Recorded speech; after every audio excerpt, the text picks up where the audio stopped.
সিরাজগঞ্জের শাহজাদপুর উপজেলায় আগ্নেয়াস্ত্র ঠেকিয়ে এক এনজিও কর্মীর টাকা ছিনতাইয়ের মামলায় 4 জনকে যাবজ্জীবন কারাদণ্ড দিয়েছে আদালত।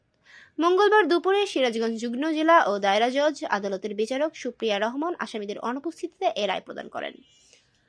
দণ্ডপ্রাপ্তরা হলেন সিরাজগঞ্জের শাহজাদপুর উপজেলার পোতাজি গ্রামের মৃত ওসমান ফকির ওরফে সোনামুলের ছেলে এরশাদ আলী ওরফে গুলজার হোসেন রানা ওরফে রায়হান রাজা, পাবনা সদরের অরেঙ্গাবাজ গ্রামের মৃত আকবর শেখের ছেলে নজরুল ইসলাম, সুজানগর উপজেলার ঘোষপাড়ার মৃত নাসির উদ্দিন নেসারের ছেলে আবুল হাশেম ওরফে দেও হাশেম এবং রাজবাড়ী পাংশা উপজেলার জয়গ্রামের নজরুল ইসলামের ছেলে হাসান আলী প্রামাণিক।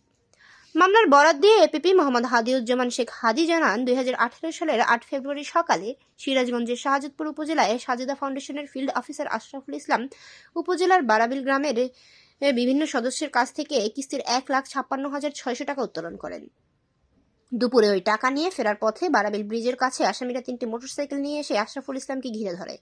ওই সময় তারা মাথায় ও বুকে পিস্তল ঠেকিয়ে ভয়ভীতি দেখিয়ে টাকা ছিনিয়ে নেয়। আশরাফুল ইসলাম ডাক চিৎকারে আশেপাশের লোকজন এসে ছিনতাইকারীদের আটক করে গণধোলাই দেয়। এরপর তাদের পুলিশের কাছে সুপর্দ করা হয়। এই ঘটনায় শাহজাদপুর থানায় মামলা করা হয়। সাক্ষ্য প্রমাণ শেষে আদালত আসামিদের বিরুদ্ধে রায় প্রদান করেন।